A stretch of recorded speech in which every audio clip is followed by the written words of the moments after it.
Gracias muchísimo por la vuestra presencia.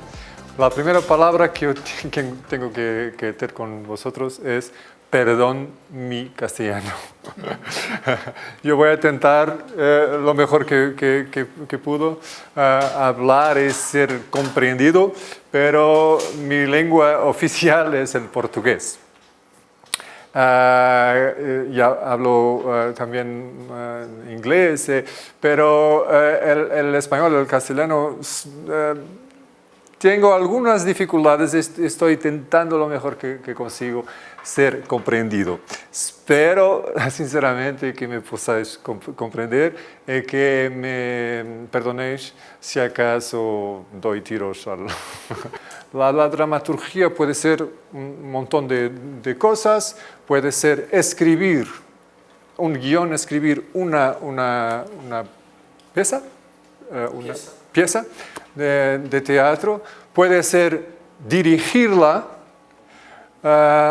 puede ser interpretarla, puede ser la dramaturgia tiene este otro lado, otra noción que es yo me confronto con el texto escrito y hago determinadas escojas sobre el texto y risco y tiro fuera partes del texto que no me interesan o que yo considero bastante desnecesarias para mi visión, que es, imaginen que vosotros son los directores de una pieza y vosotros queréis escenar o dirigir a una pieza de Chekhov o Shakespeare.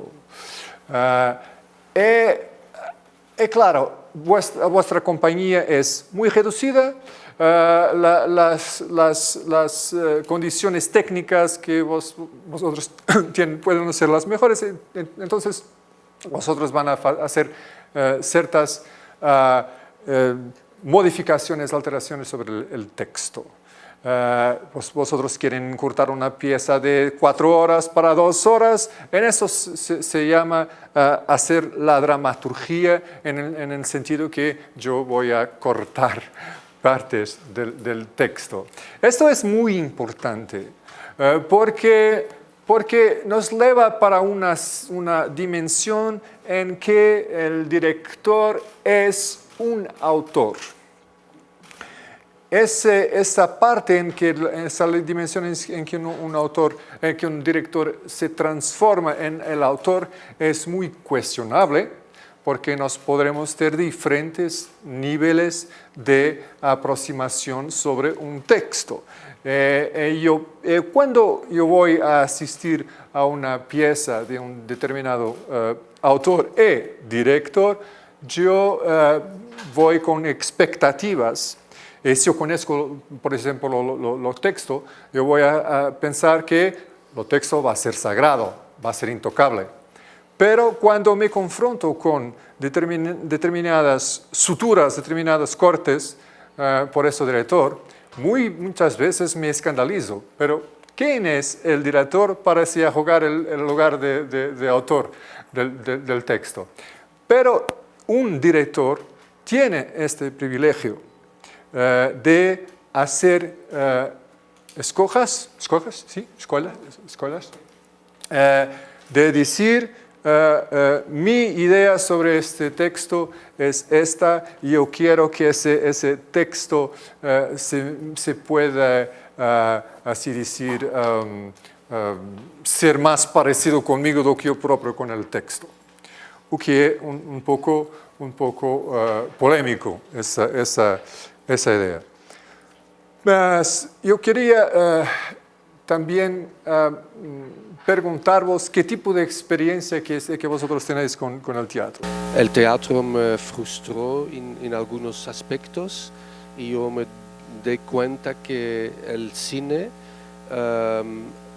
tiene la posibilidad de reunir casi todas las artes con la gran diferencia que tú puedes preparar y trabajar el tiempo que quieres en una obra, pero cuando se finaliza se finaliza para siempre y tú mandas la peli y la película hace su propia vida. Y en el teatro es muy difícil controlar el resultado final de la obra, que siempre cambia. ¿Puedo proponer un ejemplo de una especie de híbrido entre cine y teatro? Vamos a ver esto aquí. Esto es teatro, es una pieza es Macbeth de Shakespeare. Wherefore was that cry? The Queen, my lord, is dead. She should have died hereafter. There would have been a time for such a word. Tomorrow. And tomorrow. And tomorrow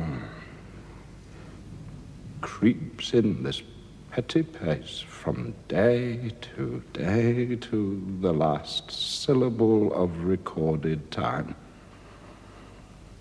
And all our yesterdays have lighted fools the way to dusty death.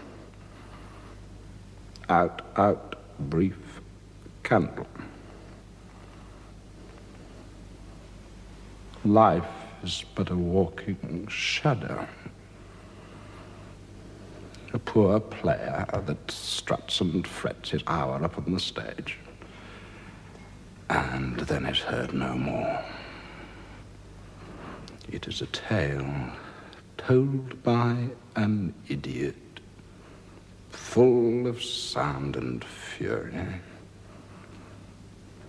signifying nothing.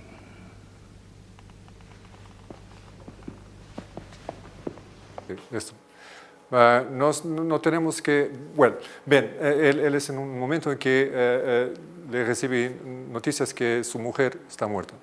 Es un soliloquio bastante, un monólogo, un soliloquio bastante dramático, el longo, pero se ocurre en un minutito solamente. Pero hay una dimensión aquí de casi eternidad en el discurso del actor, en que nos congela, en que nos tiene en su mano. Yo pensé en eso por la relación con el cine, porque aquí un momento en que yo me pregunto, ¿es esto teatro? ¿Es esto cine? ¿O qué es esto? En la dimensión que, claro, esto es una producción que ha sido filmada para la televisión, pero ha sido encenada, dirigida para el teatro, para un auditorio probablemente grande. Yo me pregunto, ¿es que alguien en la fila trasera, es que tiene la misma experiencia con este actor de verlo tan de atrás? Es que la experiencia que nos tenemos con este discurso es diferente porque lo vemos ampliado en una economía cinematográfica en que la cámara decide privilegiar quién es el principal motor del interés. Es que teatro es muy vasto. En primer lugar, teatro es un espacio, como un día alguien dice, es un espacio, en primer lugar, vacío. Yo he escogido aquí probablemente imágenes un poco extrañas, pero yo me voy a explicar. Eso es una mujer con y sin maquillaje, ¿sí? Cosmética. Ok. Y para que las mujeres no digan que yo estoy a hacer un poco, yo voy a poner una imagen de un hombre con y sin maquillaje. Bueno, la definición no es importante. ¿Qué quiero decir es? Teatro, en primer lugar, empieza con un espacio vacío, es un espacio vacío. Alguna cosa que nos tenemos que preencher, ¿sí? Que tenemos que dotar de elementos vivos, visuales. Lo espacio privilegiado de un teatro empieza con este tablado aquí, vacío. ¿Cómo? El escenario. Pero yo tengo aquí dos sillas y una mesita, pero el espacio fundamental, mismo para un autor, cuando un autor empieza a pensar qué tipo de pieza puedo yo hacer, él empieza constantemente siempre con un espacio vacío que tiene de preencher. Ahora, espacio vacío es alguna cosa sin cosmética. Nos vamos a pensar que cosmético, maquillaje en teatro sea, por ejemplo, el escenario, las luces, los aderezos, los figurinos, ¿sí? La ropa, el vestuario. Todo eso es una complementariedad de una idea. Esa idea es pensar que nos tenemos que poner vida en acción. Y la pregunta siguiente es teatro? Yo voy a preguntar a vosotros la pregunta anterior que esperabais vos, qué experiencia tenéis con el teatro no es que sí. Pero la pregunta ahora interesante ¿es que teatro es igual a vida? ¿Es que teatro es sinónimo de vida? Me gustaría que refletáis un poco sobre eso y me digáis alguna...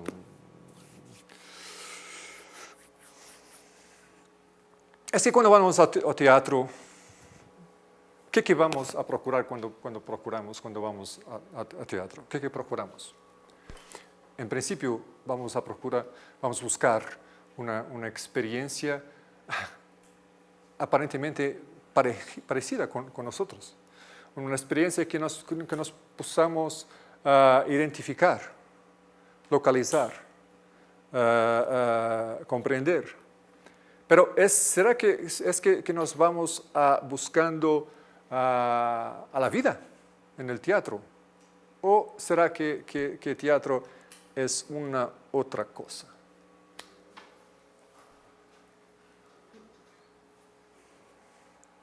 Les voy a dar 30 segunditos para pensar.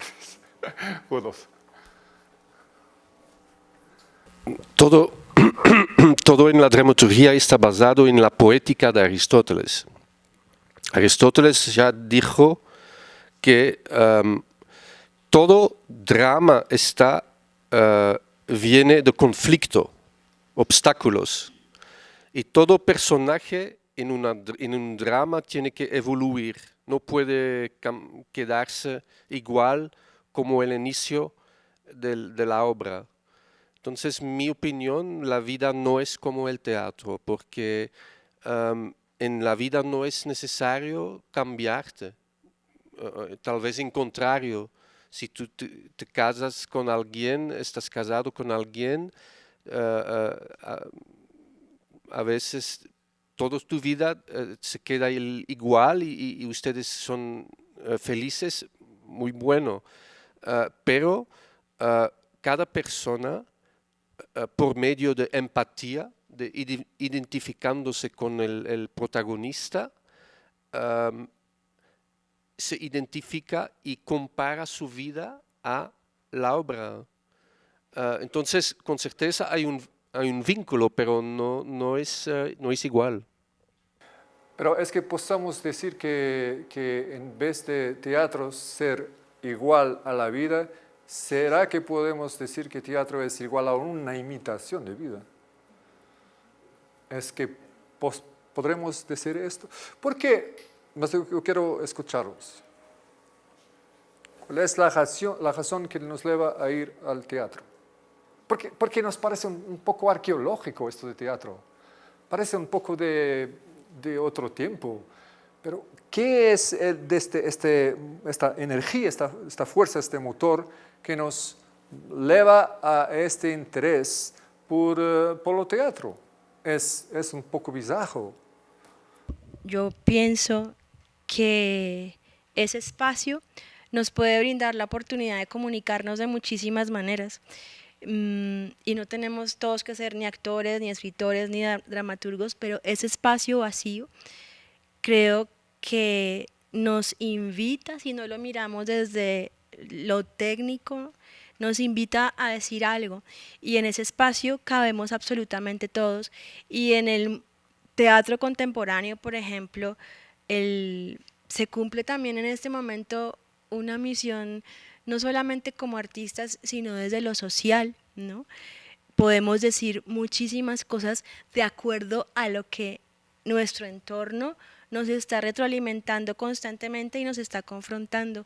Yo pienso que el teatro es la vida misma de muchas maneras y pues ya si empezamos a hablar de cosas técnicas, pues para eso tenemos el distanciamiento o las mil maneras que hay de llegar a ese espacio teatral.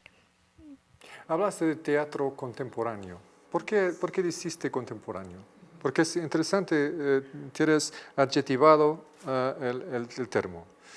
¿Cuál es la diferencia entre teatro de otros tiempos, aristotélico, teatro griego, teatro clásico, llamado clásico, esta cosita que tú dices, este contemporáneo? ¿Cuál es la energía que ese adjetivo trae al nombre, al sustantivo teatro? Creo que ahí tendría que tocar un poco desde mi experiencia. Pues no quiero decir ni quién soy ni qué hago, quiero hablar como una persona que está aquí sentada. Y pues ya si digo de contemporáneo me toca tocar sí un poquito como de lo que yo soy. Pero me doy cuenta como artista que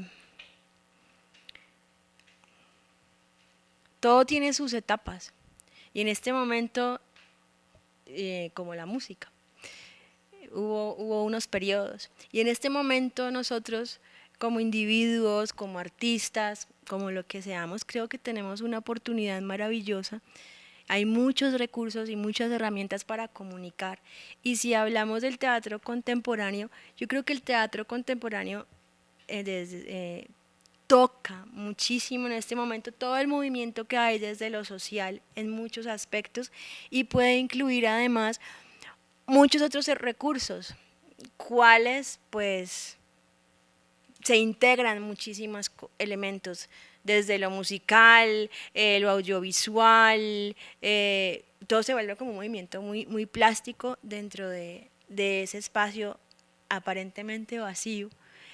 De hecho, creo que el teatro contemporáneo nos da la oportunidad de ni siquiera tener absolutamente nada en ese espacio vacío, tal vez un solo actor o un solo elemento, no sé. Creo que el contemporáneo nos da oportunidad de decir muchas cosas y expresarnos de muchas maneras, en muchos idiomas y con muchas simbologías. ¿Será que puedo interpretar eso de contemporáneo como diciendo que el teatro tiene una función social?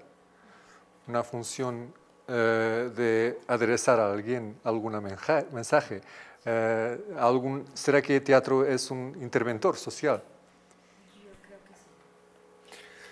Pero eso no acontecía en tu parecer con el teatro desde siempre, porque yo pienso, el teatro en que la iglesia es contra el teatro, en que la iglesia absorbe el teatro, porque es interesante que en la dimensión de teatro religioso no estamos siempre haciendo eso. En Colombia la Semana Santa, por ejemplo, es una dimensión increíble de demostración de teatro, de un teatro extremadamente rico, visual, poderoso, religioso. Si uno Eso se va es a muy Popayán, diferente de un teatro vacío. y si uno se va a Popayán es vehemente. ¿Cómo?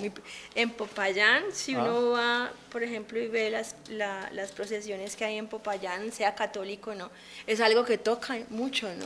Mueve, Sí, sí, es sí. vehemente, ¿no? Y la gente tiene un... casi una dimensión de psicodrama, en que las personas están envolvidas Sí. de facto, personas sienten la dolor física, una emoción casi concreta, carnal. Esto es muy interesante porque el teatro no muere. Teatro está siempre consumiendo en diversas formas, en diversas dimensiones, que puede empezar en lo aristotélico como va al religioso. Pero el contemporáneo que tiene una función social, es interesante ese punto. Nos vamos a teatro porque queremos ser confrontados con alguien que nos interrogue, que nos interpele. Esto es porque no estamos contentos con nosotros, esto es porque no estamos contentos esto es porque la vida que nos encontramos, los guiones que nos encontramos en nuestro cotidiano es menos interesante que los guiones que nos vamos a encontrar en el teatro. ¿Qué es esto que nos continúa motivando para nos sentarnos e ir a asistir a alguna cosa performada para nosotros?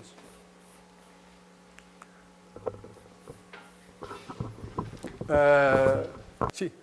Más que todo vivir una nueva experiencia. Es más que todo vivir una nueva experiencia.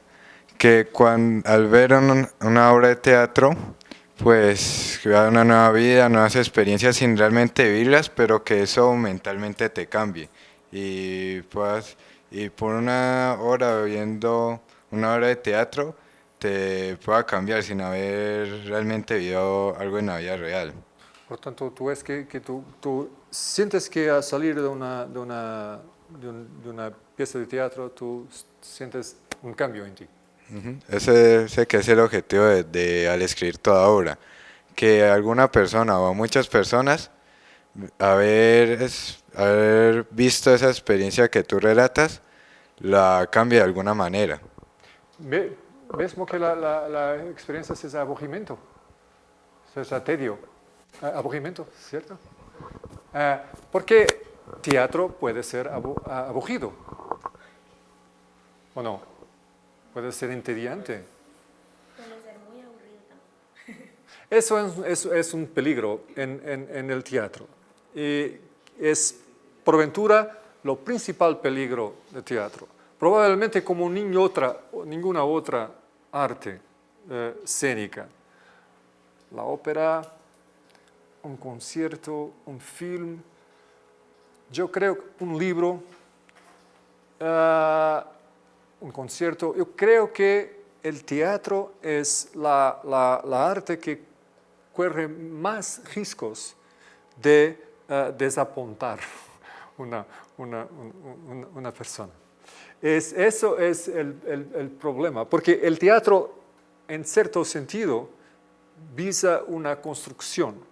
No estoy hablando del arte como alguna cosa que es útil. No me empolga mucho esos términos. Yo creo que arte es, en una visión que podríamos decir filosófica, podría ser una cosa con un fin en sí propio.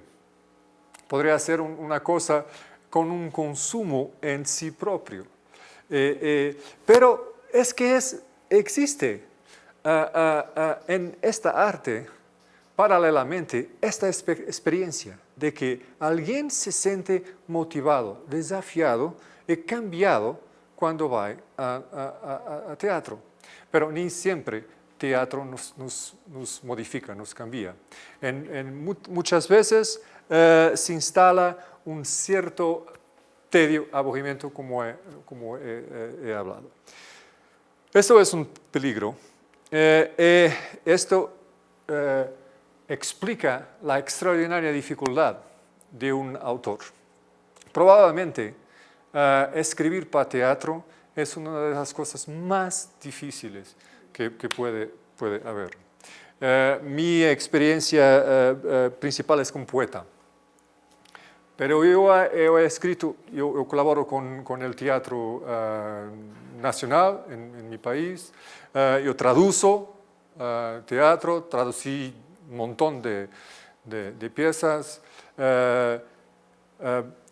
Hago la dramaturgia muchas veces, pero y he escrito 4 o 5 piezas para teatro. Y nunca he sentido tantas dificultades como cuando yo escribo para teatro.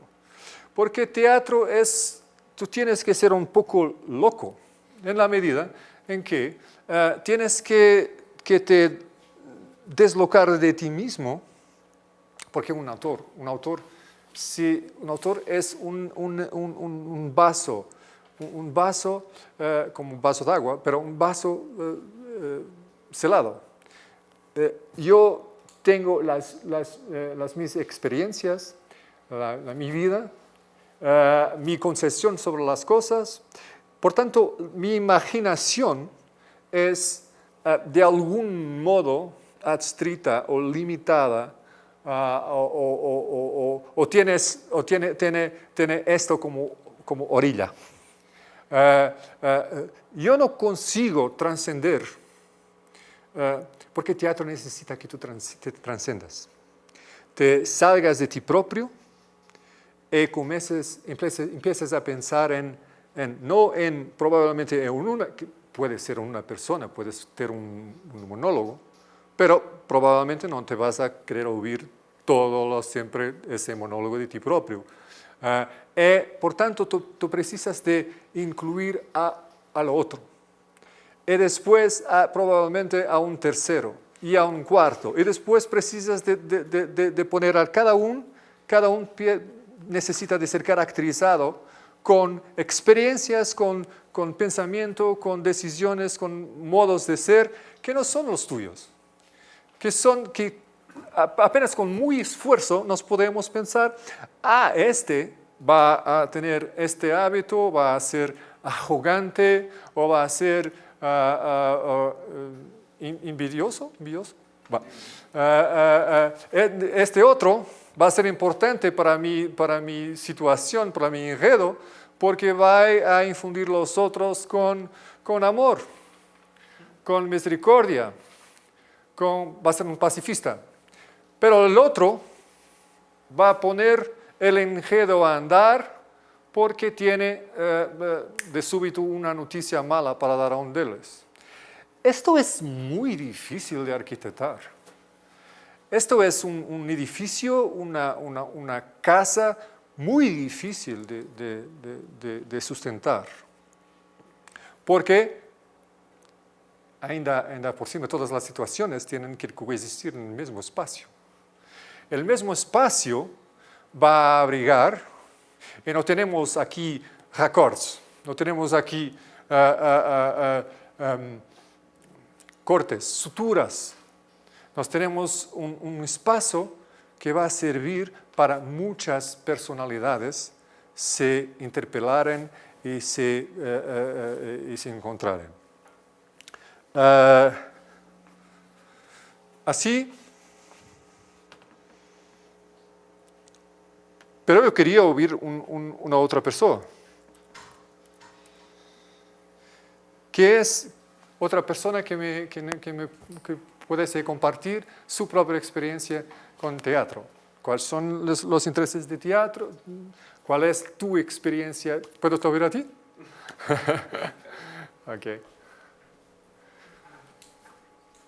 ¿Has tenido alguna experiencia con teatro? Soy ¿Espectador? músico y hago algo de actuación, sí, claro. Pero creo que hablando como espectador, como público, y hablándolo muy desde, creo que mi personalidad, con las artes en general, creo que lo que todos buscamos es una experiencia placentera, placer. Sí. Si no lo encontramos, salimos corriendo. Entonces, creo que eso es muy delicado porque está lo que dice, se puede convertir en algo aburrido y es difícil pararse de una sala a oscuras a mitad de la obra ¿no? Y ser grosero, entonces terminas aguantándote la obra y después no vuelves nunca más a una obra porque simplemente te marcó. Sí. O está la otra experiencia, que vas porque puede ser un lector que te ha leído los clásicos y llega a tu ciudad una compañía que trae una buena representación, y vas porque sabes que la producción es muy buena visualmente, que los actores son muy buenos, entonces también involucras el oído y los sentidos, y entonces te puedes volver un buen fan del teatro en ese sentido. Pasa lo mismo con todo, con el cine, con la música. Una mala canción te puede vetar un género por completo. Sí. Entonces esa es como mi percepción sobre esas cosas. Personalmente creo que lo que buscamos siempre, no solo en las artes, sino en la vida misma, es placer. El ser humano busca placer y busca desarrollarse a través del placer. Cuando no sucede, vienen los traumas y vienen... ¿Pero qué tipo de placer tú puedes No, buscar en las tragedias, por ejemplo? pero Cuando tú vas a experimentar dramas, tragedias, piezas muy difíciles de digerir. sí, pero el ¿Qué tipo de placer tú vas Lo que pasa es que, pues yo pienso es que el masoquista, placer... es sado. Sí, claro, claro que sí, porque es que pues el placer está involucrado directamente con el cerebro, más que pues con las emociones simplemente son así, y la emoción que nos activa el placer es a lo que vamos a recurrir. Entonces si nos gustan los golpes, pues vamos a volvernos boxeadores y eso nos va a causar placer. Yeah. Si no nos gustan los golpes y nos gustan las caricias, tal vez vayamos todos los días a un masajista. Es a eso a lo que me refiero, y a eso me refiero con el paralelo de las artes y la vida. Pues sí, claro, porque si yo me levanto y me gusta el agua fría en la mañana, tal vez me guste también ir a ver esculturas de hielo. Entonces son esas relativizaciones lo que a mí me parece que hacen fundamental hacer conexo la experiencia mía como ser vivo y lo que yo puedo encontrar en el entorno, pues sí, a través de las artes, pero a través de todo. Entonces, por ejemplo, a tu pregunta de si el teatro es vida o si la vida se parece al teatro, pues yo creo que todos estamos en un drama y cada uno tiene su drama y su comedia al mismo tiempo y que cada día lo vive y que cada día lo tiene que experimentar. Y vamos al teatro tal vez a ver una obra de 200 años porque de alguna manera buscamos saber si hay una similitud del personaje que pierde a su esposa a mí que me haya pasado algo parecido o no. Entonces, sí, para mí eso es como fundamental en relación del individuo con el arte, con el teatro sobre todo, porque es más, escuchar en vivo a alguien decir un monólogo o ver un conflicto entre dos personajes mueve necesariamente a la persona a tener una empatía por uno o por el otro, y eso también genera internamente muchas cosas. Eso es interesante porque en cierta medida nuestra experiencia de la vida se mantiene rigurosamente la misma, igual, hacia 200, 400, 600 tiempos griegos, Sófocles, Esquilo, todos los esto es interesante porque una otra cosa es que el teatro antiguo, clásico como nos llamamos, parte siempre del espacio vacío y de un espacio relativamente frío, un espacio sin grandes, hablabas de producción, pero muchas piezas, mucho tiempo de teatro ha sido hecho sin luces, sin sonido, sin director, sin nada, apenas solamente con el texto, solamente con actores, muchas veces actores que escribían el texto. Shakespeare, un gran ejemplo, otros. Las compañías escribían sus propios textos, tenían que ir a un espacio completamente vacío, con luces naturales de día, porque si no, las personas no conseguían ir anoche al teatro, no había eso.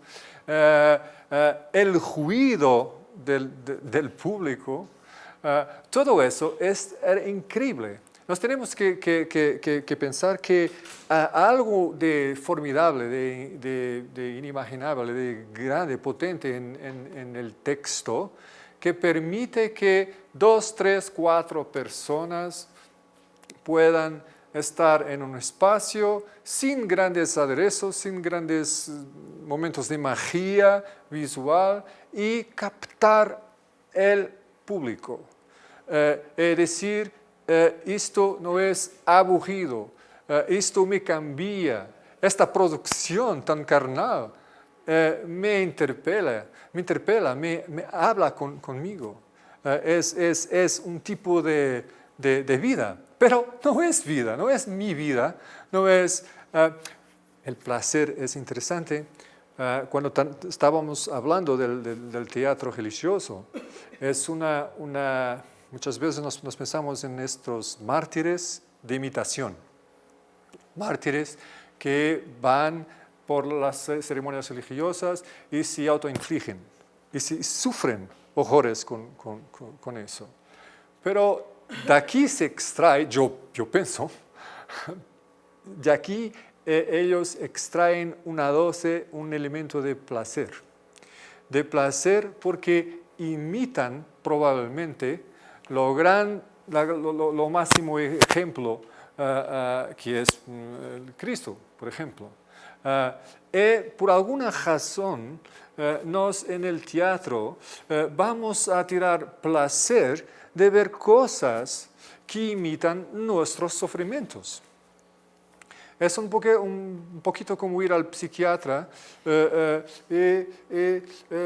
decir, yo tiro placer de ir al psiquiatra, pero ¿cómo es que puedes tirar placer de ir al psiquiatra?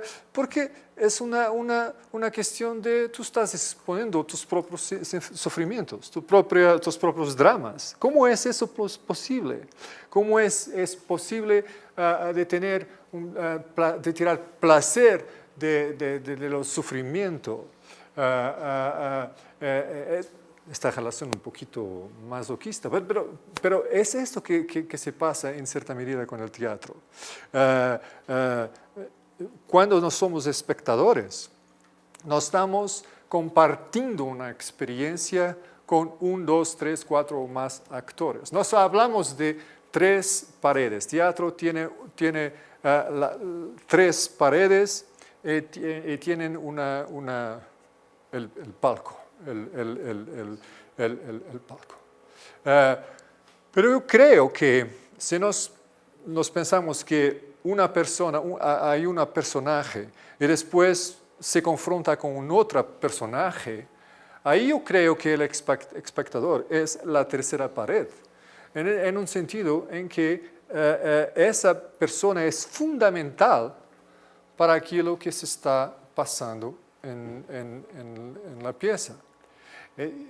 Va a ser un poco constrangedor imaginar que sería una pieza que pudiese ir a acontecer, suceder día após día sin público. Podría ser interesante. Una experiencia así, en que una pieza iba aconteciendo, sucediendo sin público. No, el público es fundamental.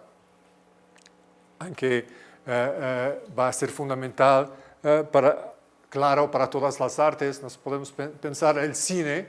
Claro, el cine es hecho para una persona.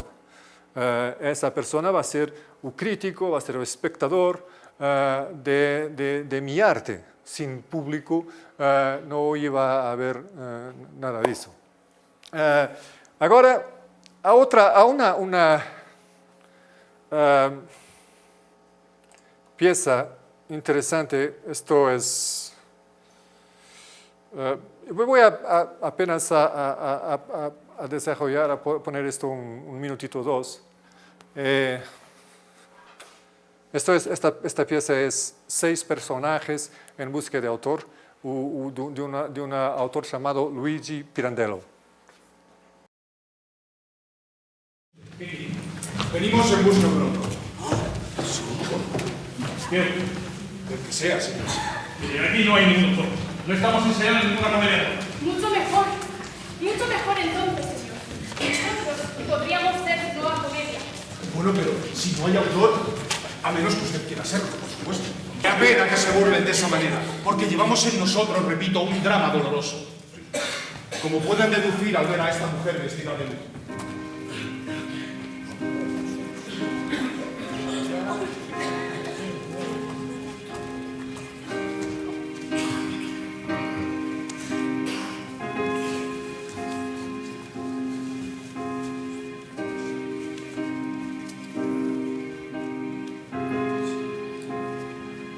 Lo que se pasa aquí en esta pieza es una especie de experiencia de teatro que acontece dentro de teatro, en que tenemos una trupe, una compañía de teatro que estaba a preparar una pieza. Estaba a preparar una pieza, un nombre es poco importante, estaban a ensayar, a prepararla. De súbito son interrumpidos por un grupo de seis personas que vienen todas en fatos, en ropaje oscura, que se reclaman como personajes que precisan de un director, de un autor. La idea interesante es que de súbito el director de esta pieza de esta compañía teatral, se ve sorprendido de súbito por personajes que exigen vivir, que exigen acontecer. Esta pieza es muy, muy interesante porque nos habla de las varias dimensiones que el teatro posee, en que en cuanto espectadores nos vemos una pieza aconteciendo, de súbito vemos otra pieza que se va desarrollando, que va aconteciendo. Personajes que exigen ser llevadas a la pieza, al teatro. Por eso voy simplemente a aconsejar esta pieza de un hombre, es Luigi Pirandello. Vosotros podréis procurar esta pieza, creo que probablemente en YouTube está disponible. Pero ahora, si me permitís, yo voy a pedir una reflexión sobre los principios, la importancia de los principios. Esto aquí era un principio de una pieza. Y ahora, de un material muy económico, les voy a pedir para que meditáis un poco sobre los principios de una pieza. Cómo puede ser importante la entrada en escena de una pieza. Es probablemente un factor esencial para captar de inmediato un espectador en nuestra atención. Yo voy aquí probablemente pidiendo ayuda al Rudolf. Yo voy aquí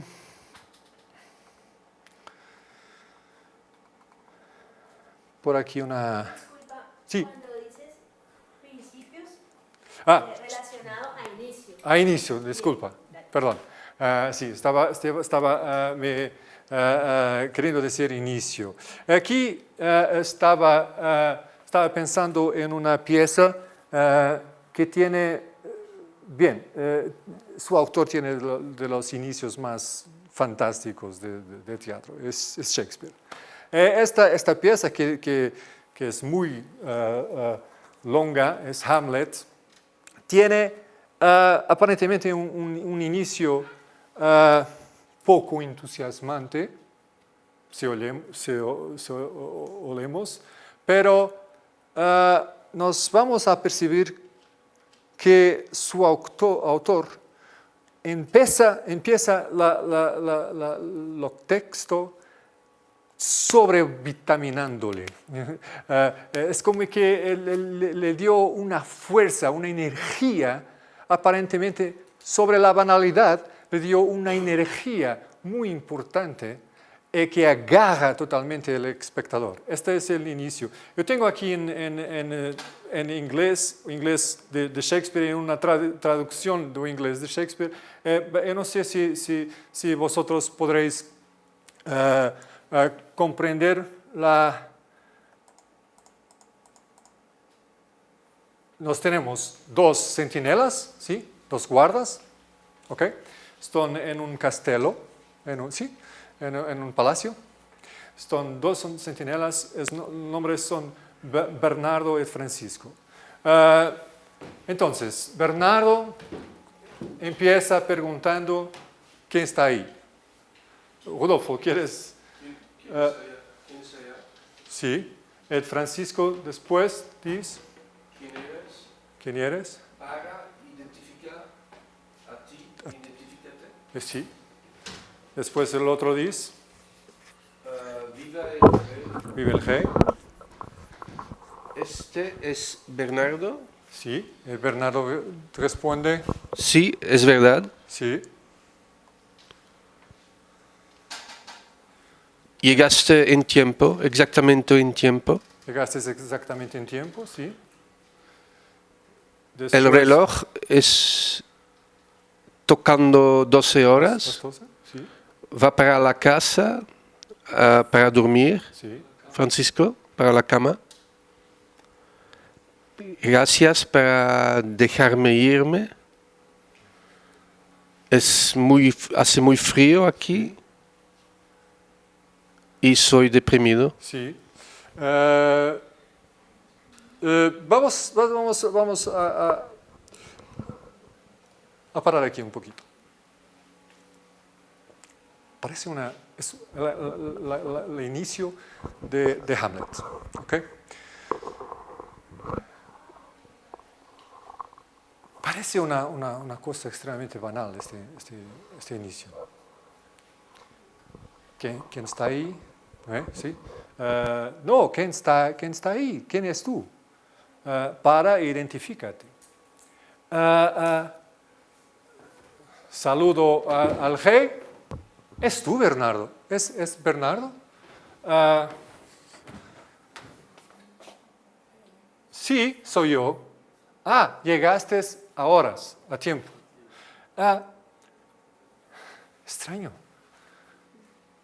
Alguien estaba como centinela y una otra centinela llega para sustituir. ¿Esto es la palabra? Sustituir.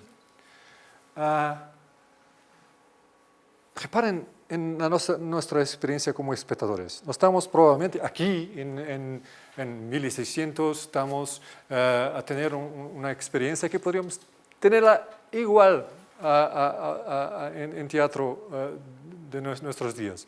Podemos tener una sala oscura y podríamos tener esta experiencia. Imaginar a alguien que es un centinela, que está en un palacio, y que se pregunta quién está ahí. Pero, ¿quién pregunta quién está ahí?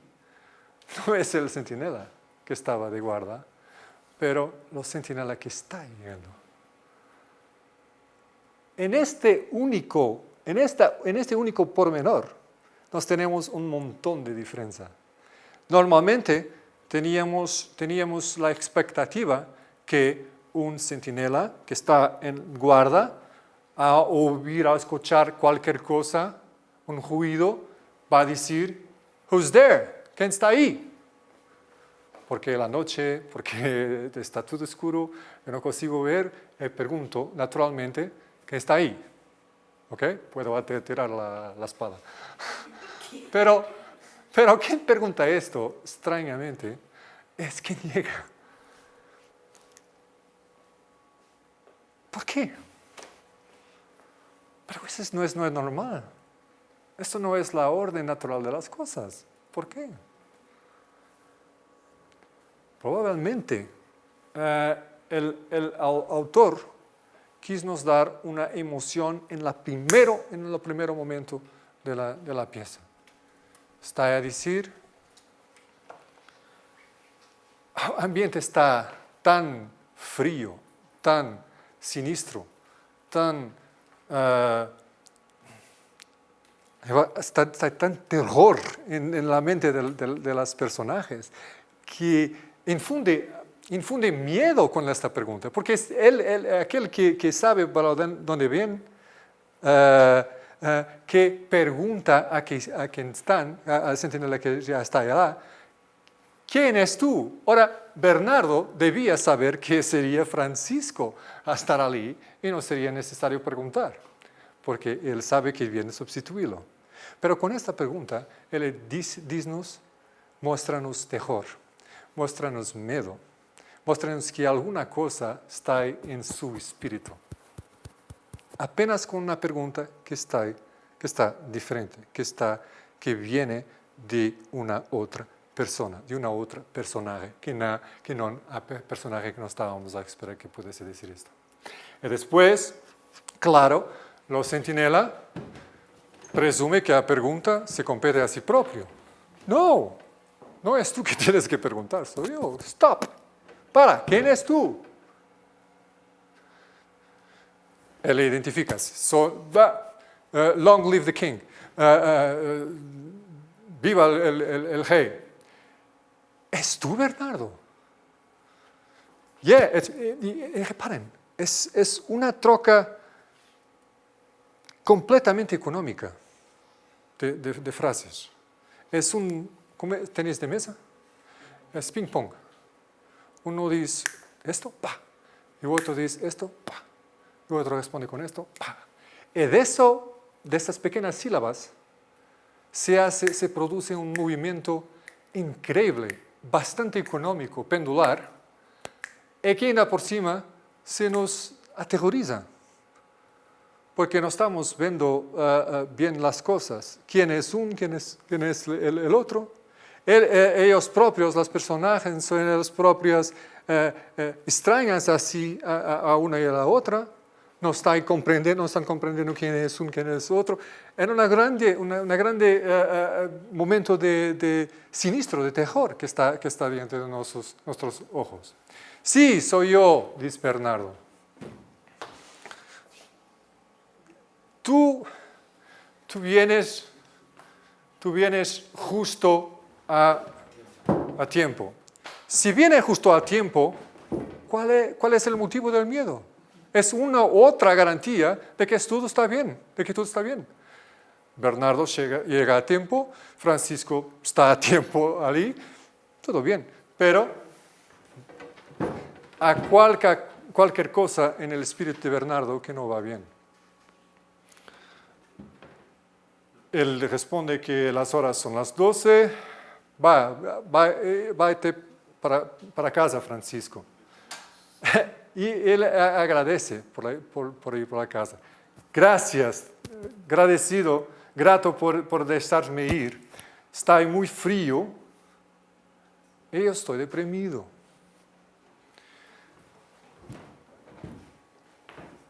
Primero, los elementos. Está frío. Y yo estoy deprimido. No está solamente frío en el exterior, está frío en el interior de una personaje. Y así nos tenemos que dos personas, en un espacio de un minutito, nos dan garantías psicológicas, se explican psicológicamente a nosotros. Se dicen, yo, Bernardo, por la pregunta que yo hago, me revelo, me digo, yo estoy ansioso, estoy con miedo, estoy aterrorizado. Y por tanto, soy yo que pregunto, ¿quién está ahí? Esta pregunta no me compete a mí en principio hacerla. Y después, Francisco dice, grato por me dejar ir.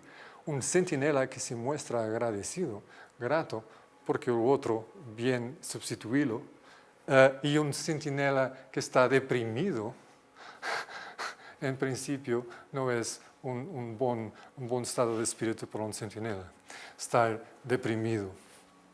Pero aquí, en este inicio de esta pieza, todo acontece. Dos centinelas que automáticamente revelan que no son aptos para cumplir sus funciones. Un hace una pregunta que no es la suya. Y otro revela que está deprimido. En un minuto de entrada en Siena, su autor consiguió la proeza máxima de un modo bastante económico, bastante rápido, con sílaba de un, sílaba de otro, fala breve, conseguirnos infundir el espíritu de miedo, de terror. Nosotros en cuanto tercera pared, el espectador, compartía inmediatamente de este espíritu de terror que los dos personajes nos dan. Así que la pieza va a tener más 3 horas, 4 horas de duración, pero un minutito apenas, con frases aparentemente banales, normais, sin grande drama, son precisamente las frases, las sentencias más banales, más normales, que nos dan lo espíritu que su autor quis dar al ambiente de una manera general. Después, las cosas van a continuar, pero esto ya no es importante, porque repare, más una vez, él preguntó quién está ahí después a su amigo, pero ¿qué razón tenía él para temer porque él no ha oído ni un ratito durante la noche? La impresión general es que estaba todo bien, todo en paz, todo tranquilo. No había razón para recear, pero el espíritu de uno estaba aterrorizado y el espíritu del otro centinela estaba aterrorizado. Así que muchas veces en teatro, sea escribiendo nosotros un texto, sea do punto de vista del director, sea do punto de vista del espectador, para la economía de la pieza, para la producción de las cosas, reparen, nosotros no precisamos de mucha cosa aquí. Nos precisamos de un espacio, no precisamos inclusivamente de luces, precisamos de un espíritu, de un ambiente, de un estado de espíritu que toma cuenta de todo. Un estado de espíritu que sin cualquier tipo de aderezos, de producción de nada, nos inflige frío, incómodo, duda, depresión.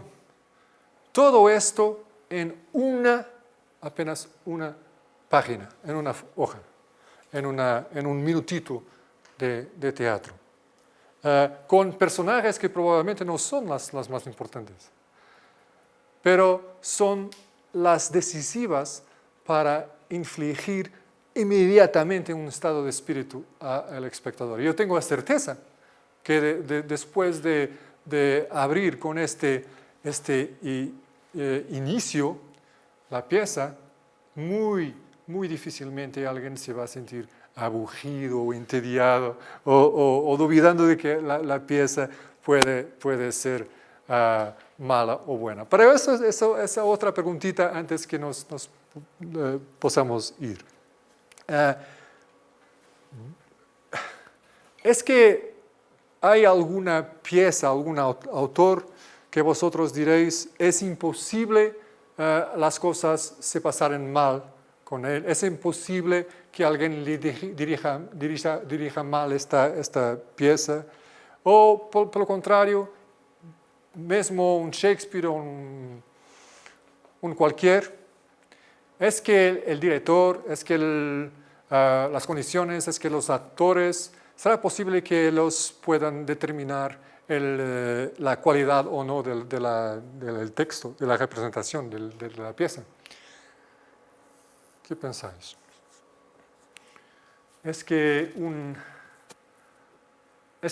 ¿Será que hay piezas que son impermeables a una mala dirección, a una mala gestión, a malas decisiones por parte de la trupe, por parte del director? ¿O será que hay piezas que son automáticamente imposibles de hacer mal? Porque yo pregúntome, a pesar de eso todo, yo creo que es muy fácil que nos vamos a ver una pieza de Shakespeare y pensar cuartito de hora, media hora. Eso es posible. Yo asistí a innumerables piezas de grandes autores con grandes textos que por una razón o otra, las cosas no estaban sintonizadas, no estaban a funcionar. Por eso, mesmo que pensemos en teatros lo más clásico, lo más reconocido, lo más prestigiado que podemos pensar, siempre la posibilidad de que el desinterés se instale. Un teórico llamaba esto el diablo de lo tedio, de lo aburrimiento, ¿sí? ¿Hace sentido? Es que lo tedio es el diablo por lo teatro. Es el gran ofensor, el gran enemigo, el arqui-enemigo de teatro. Yo quería dejaros con 7 ideas más o menos lacónicas, frugales, sobre esto, en tono de resumo.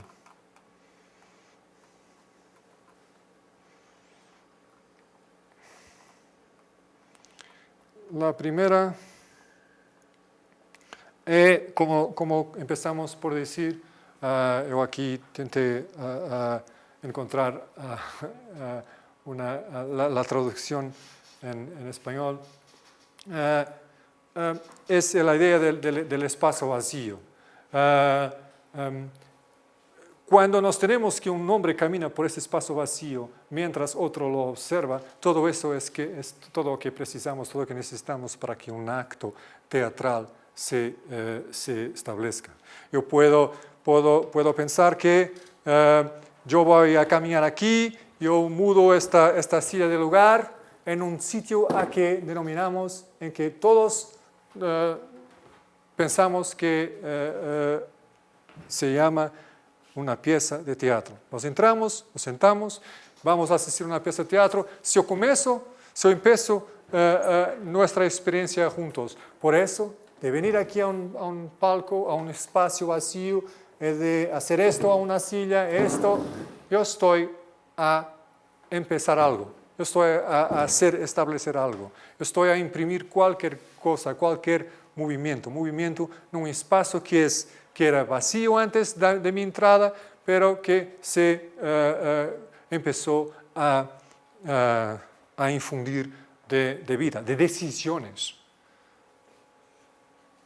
Cuando aquel centinela estaba solamente aquí, sin más nada, no sabíamos, no podremos ni saber qué espacio es aquel.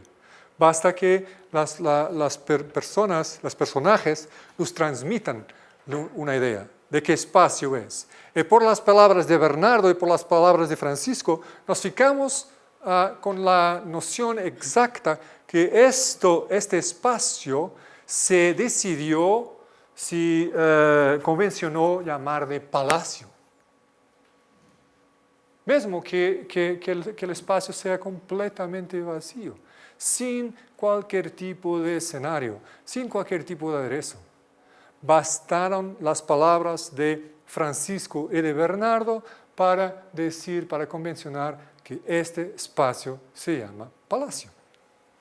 Y que este espacio, palacio, está lleno de emociones. Está con un determinado estado de espíritu. Está oscuro.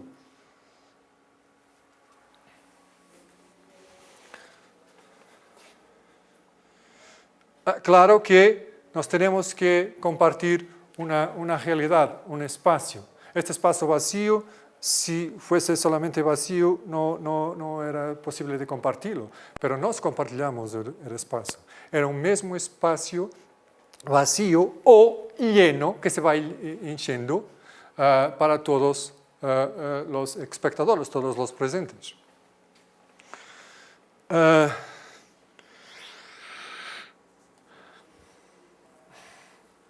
Nos podríamos hacer esta experiencia, no vamos a tener tiempo ahora, solo quería dejaros con estos tópicos de pensamiento. Es preciso, es necesario una realidad emocional y física, una realidad como vimos en el ejemplo de la virtud de Hamlet. Hay una realidad que es emocional con los estados de espíritu y también física. No sabemos que aquellas palabras, aquel comportamiento se relacionaba con un lugar, con una dada dimensión física. Aquí era una experiencia que yo estaba pensando hacer con vosotros, que primero pedir a alguien que sin esfuerzo se pueda caminar aquí, después que va a imitar que tiene un objeto, que lleva un objeto en la mano. La tercera etapa de esto es que deshace caer el objeto. Esta parte es ya una tricky, es una dimensión un poquito más difícil, porque cuando aquí íbamos a tener más dificultades de imitar lo que queríamos hacer con porque nos tenemos un cuidado de pensar que tenemos un objeto que no existe en nuestras manos, y después vamos a tener una otra realidad, que una cosa que no existe va a caernos de las manos y vamos a experimentar una emoción psicológica con eso. Por tanto, este es un ejercicio interesante que puede ser hecho. El cuarto tópico es que teatro es compresión e intensidad. Nos vimos el primer ejemplo de Ian McKellen en Macbeth y nos quedamos casi paralizados con eso, porque aparentemente el discurso de Macbeth era un discurso que podríamos tener en realidad. Era un discurso que podríamos decir con un amigo, con alguien. Pero aquel mismo discurso, en aquella situación, en aquel contexto, dito de aquella forma, tan sintética, pero al mismo tiempo tan staccato, la música staccato.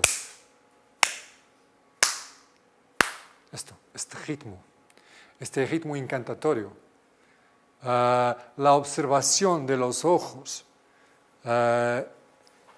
Esto es un ejemplo de extraordinaria compresión de ideas, con palabras también no extraordinariamente poéticas. Probablemente eso muchas veces no interesa en teatro, porque la poesía es una dimensión que viene con esta compresión y esta intensidad.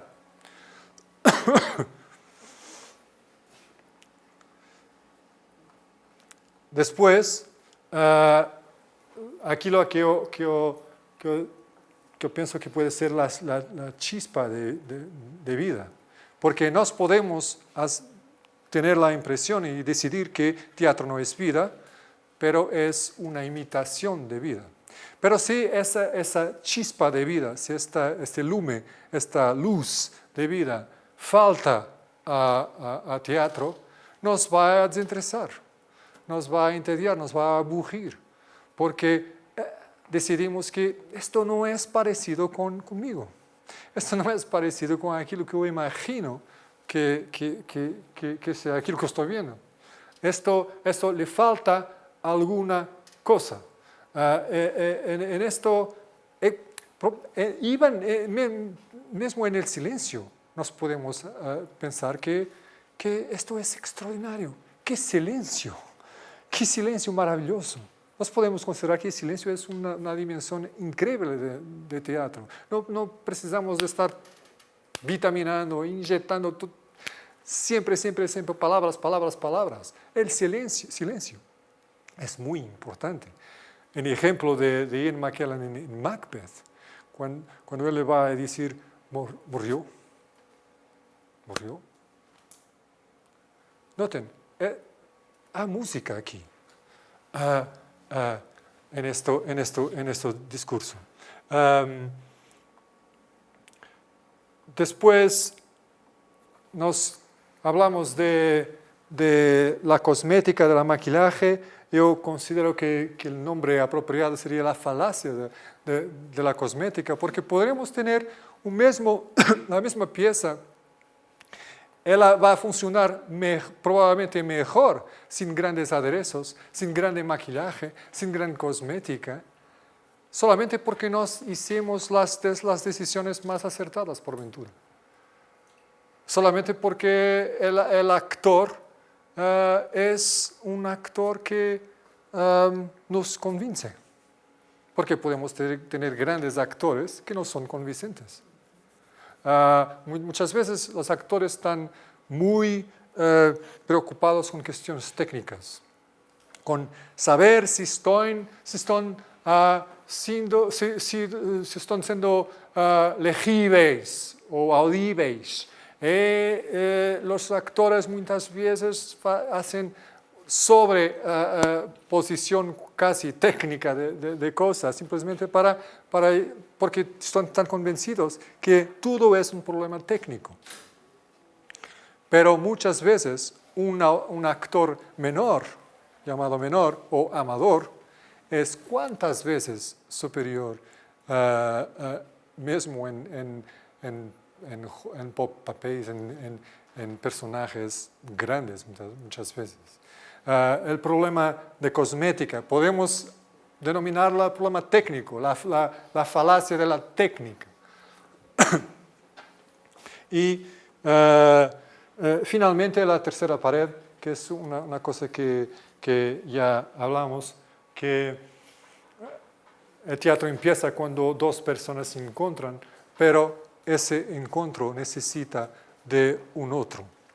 Y ese otro, nosotros, el espectador, la tercera pared, es decisivo, es crítico para decidir si el teatro está imbuido de esta vida o decir de esta imitación de vida, que es que en el fondo aquello que procuramos cuando vamos a teatro.